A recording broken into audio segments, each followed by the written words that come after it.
Welcome back to another session of Ask Terri.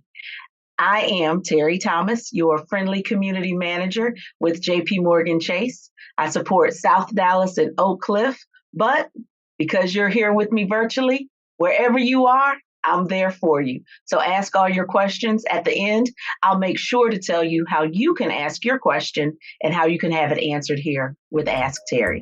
Let's get into it. Hello, Terri. This month's question comes from Pamela Green.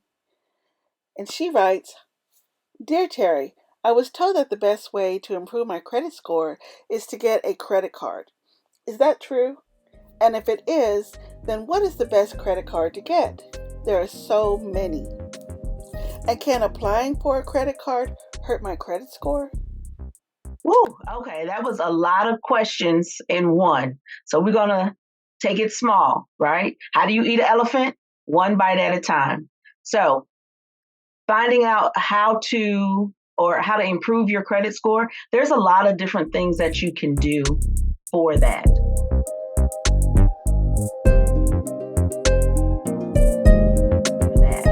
The best credit card for you is going to be the best one for you. Now, of course, where did I say I worked? So I'm going to say that's the best one to get. However, what's the best card is going to be really what works for you. Find out what the offers are from the different credit card companies and see what fits your needs. What's going to be the most beneficial for you? And then that's going to be the card for you.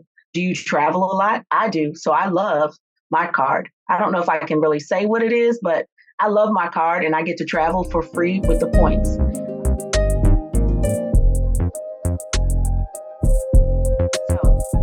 Let's get into the other parts of your question, how to improve your credit score. So your credit score is made up of 5 different areas, right? You've got your payment history. I'm going to talk about 3 of the 5 because that's like over 80% of your credit score.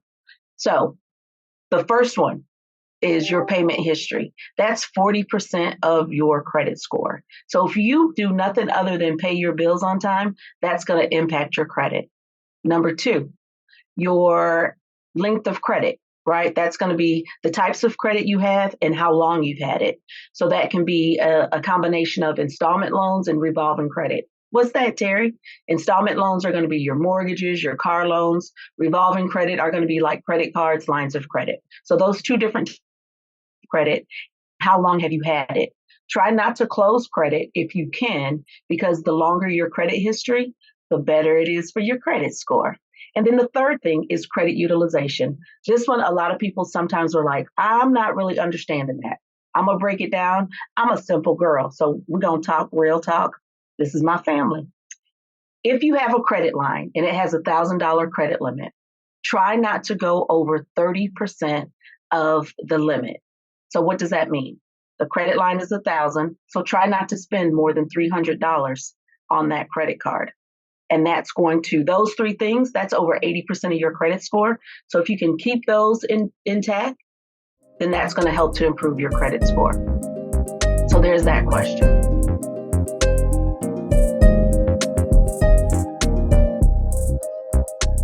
Now, when you apply for credit cards, the general rule of thumb is try not to apply for a lot of credit all the time. Why? Because then it's showing that you need credit and you're trying to rely on credit as opposed to relying on your budget, which we'll talk about if somebody asks me the question. So you don't want to have a lot of inquiries because then creditors are looking at it like, hey, what's going on? Why are they needing all this credit? Why do they keep applying for it? Now, the typical exceptions to that are going to be when you're applying for a house or a car.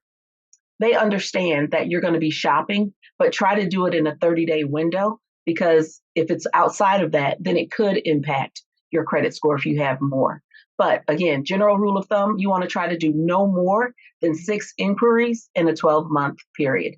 That's not a hard rule, but it's just a general rule of thumb, something to go by. So you're not applying for a bunch of credit.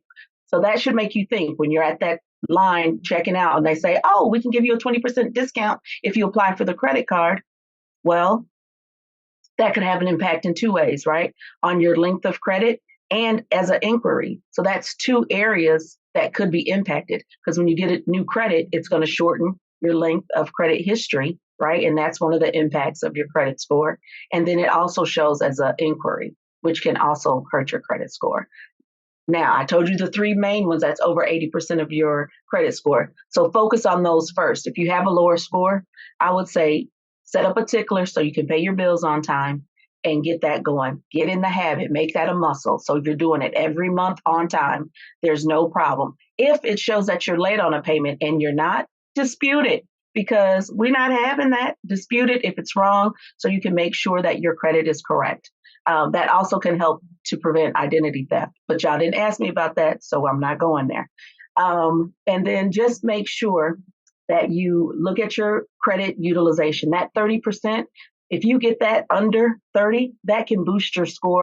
People have great success with increasing their credit score by working on that credit utilization. So payment history, credit utilization, and then your length of credit. Don't close your oldest cards. Try to keep them open as long as you can. Even if you're not really using them, buy a pack of gum or buy some gas with it and pay it off. There's no rule that says you can't pay your credit card bill every month, every 2 weeks. You don't have to wait till the payment due date, but make sure you pay it on the due date or before the due date so that you're not late, because that will have a negative impact on your credit score.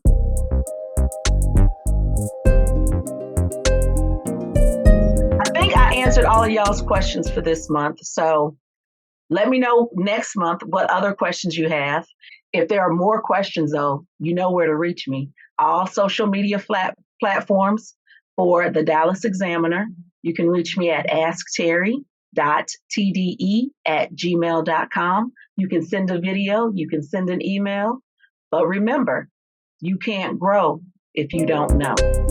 So make sure you ask Terri so you have all the knowledge. Send me questions. I love talking to you. I love the interaction. So let's get financially fit together. See y'all next month.